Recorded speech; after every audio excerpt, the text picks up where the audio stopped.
This is the Tale of Despereaux, Chapter 3, Once Upon a Time. Despereaux's siblings tried to educate him in the ways of being a mouse.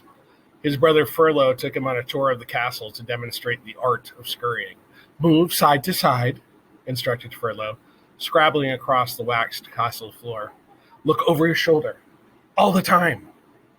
First to the right, then to the left, then to the left, then to the right. Don't stop for anything. But Despereaux wasn't listening to Furlough. He was staring at the light pouring in through the stained glass windows of the castle. He stood on his hind legs and held his handkerchief over his heart and stared up into the brilliant light. Furlough, he said, what is this thing? What are these colors? Are we in heaven? Cripes! Shouted Furlough through a far corner. Don't stand there in the middle of the floor talking about heaven. Move! You're a mouse, not a man. You've got to scurry. What? Said Despereaux, still staring at the light. But Furlough was gone. He had, like a good mouse, disappeared into a hole in the molding.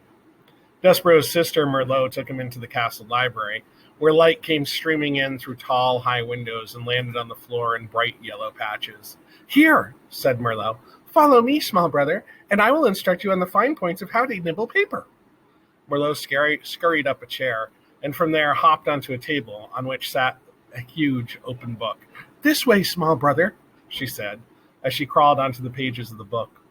And Despereaux followed her from the chair to the table to the page. Now, then, said Merlot, this glue here is tasty, and the paper edges are crunchy and yummy, like so. She nibbled the edge of a page and then looked over at Despereaux. You try, she said. First a bite of some glue, and then follow it with a crunch of the paper. And these squiggles, very tasty. Despereaux looked down at the book, and something remarkable happened. The marks on the pages, the squiggles, as Merlot referred to them, arranged themselves into shapes. The shapes arranged themselves into words, and the words spelled out a delicious and wonderful phrase. Once upon a time. Once upon a time, whispered Despereaux. What? Said Merlot. Nothing. Eat, said Merlot. I couldn't possibly, said Despereaux, backing away from the book. Why? Said Despereaux. It would ruin the story. The story? What story? Merlot stared at him, a piece of paper trembling at the end of one of her indignant whiskers. It's just like Pa said when you were born. Something is not right with you. She turned and scurried from the library to tell her parents about this latest disappointment. Despereaux waited until she was gone, and then he reached out and with one paw touched the lovely words, Once upon a time. He shivered, he sneezed, he blew his nose into his handkerchief.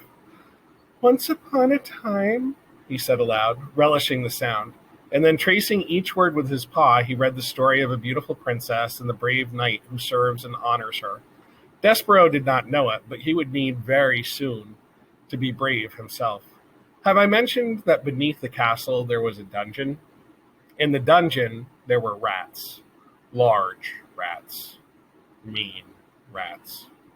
Despereaux was destined to meet those rats. Reader, you must know that an interesting fate, sometimes involving rats, sometimes not, awaits almost everyone, mouse or man, who does not conform.